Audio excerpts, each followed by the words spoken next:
আসসালামু আলাইকুম গাইস, কি অবস্থা? সবাই কেমন আছেন? আমি বর্তমানে ইতালি শহরের ভেরোনাতে আছি। এটা হচ্ছে জুলিয়েটটা তো চিনেন সবাই, রোমিও জুলিয়েট নাম শুনছেন। এখন আমি জুলিয়েট মানে মেয়েটার বাসার সামনে আছি। তো আমরা মেয়েটার বাসার ভিতরে যাব, আসেন। বাসাটা অনেক বছর আগের, আমি সব সময় গল্পেতেই শুনছি।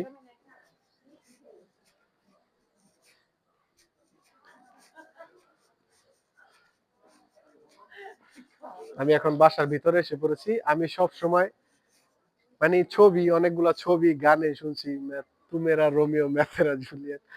আসলে আমি স্বপ্নে স্বপ্নেও ভাবি নাই যে আমি বাসায় কোনোদিন আসবো।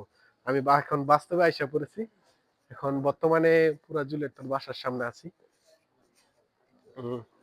এই যে ব্যালকনিটা দেখতেছেন, এই জায়গায় জুলিয়েটটা আইসা দাঁড়ায় থাকতো। ঠিক আছে? আর রোমিও নিচে থাকতো। পরে সামনে একটা জুলিয়েটের মূর্তি আছে। তো আমরা মূর্তিটার কাছাকাছি যাওয়ার চেষ্টা করি। আসলে এখানে অনেক মানুষজন আসে তো প্রতিদিন দেখার জন্য। তো মনে হয় না জায়গা পাইবো। তারপর আমি চেষ্টা করতেছি মুক্তিরার কাছে যাওয়ার জন্য, একবারের জন্য হলেও।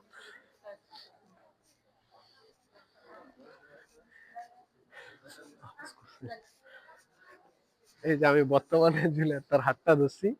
তো চিন্তা করছি তাকে আমার সাথে নিয়ে যাবো, আমিও বিশ্বপ্রেমিক হব। ঠিক আছে? না, আমি ছেড়ে দিলাম, আবার আরেকজন যাবে। ঠিক আছে? সিরিয়াল পাওয়া খুব কঠিন এই জায়গায়। ওই যে সবাই কি করে, এই খালি এই জায়গায় ছবি তোলে জুলিয়েট তার সাথে। তা আমি কখনো কল্পনা করি নাই যে আমি এখানে আসবো। তো আইসা বললাম, আসলে ওরা বিশ্বপ্রেমিক কিভাবে হলো?